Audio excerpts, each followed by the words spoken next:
மக்களே, நம்ம கதையில ஒரு பையன் ஜாலியா கேம் விளையாடிட்டு இருக்கும்போது அங்க டேபிள் மேல 2 கிளாஸ் இருக்கிறத கவனிக்கிறான். அப்போ திடீர்னு ஒரு நான் பிளேயர் கேரக்டர் அங்க வந்து, தம்பி, இந்த 2 கிளாஸ்ல ஒண்ணு விஷயம் இருக்கு, இன்னொன்னுல விஷயம் இல்ல, ஒழுங்கா ஏதாச்சும் ஒண்ணு தேர்ந்தெடுன்னு சொல்லுது. நம்ம பையனும் லெப்ட் சைடு இருக்கிற கிளாஸ தேர்ந்தெடுத்து மவுஸை வச்சு அந்த கேம் கேரக்டர் அதுக்குள்ள குதிக்க வைக்கிறான். ஆனா என்னாச்சு, அந்த லிக்விட தொட்ட அடுத்த செகண்டே கேரக்டர் ஸ்பாட் அவுட். கேம்ல தோத்துட்டோன்னு பையன் கொஞ்சம் டிசப்பாயின்மெண்ட் ஆனாலும் அவன் கிட்ட இன்னும் 2 லைஃப் மீதி இருக்கு. இந்த தடவை ரொம்ப உஷாரா ரைட் சைட்ல இருக்கிற கிராஸ் பக்கமா மவுஸை கொண்டு போறான். ஆனா அது உள்ள குதிச்ச அடுத்த செகண்டே அங்கேயும் அதே கொடூர மரணம் தான் நடக்குது.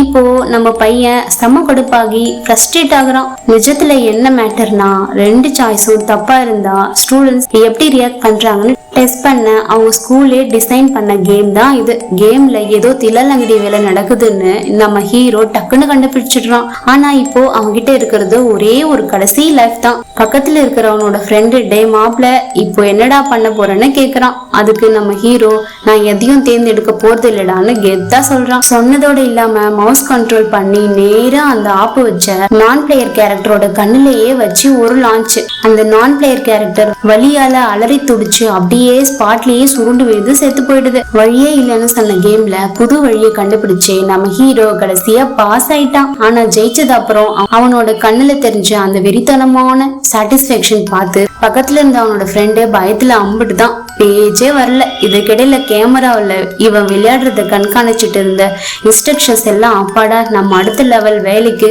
ஏத்த சரியான கேண்டிடேட் இப்பதான் பிடிச்சிருக்கோன்னு சொல்லி மனசுக்குள்ளேயே பிளான் போடுறாங்க. இந்த கதையை நீங்க ஃபுல்லா தெரிஞ்சுக்கணும்னா கீழே இருக்கிற லிங்க்ல போய் பாருங்க.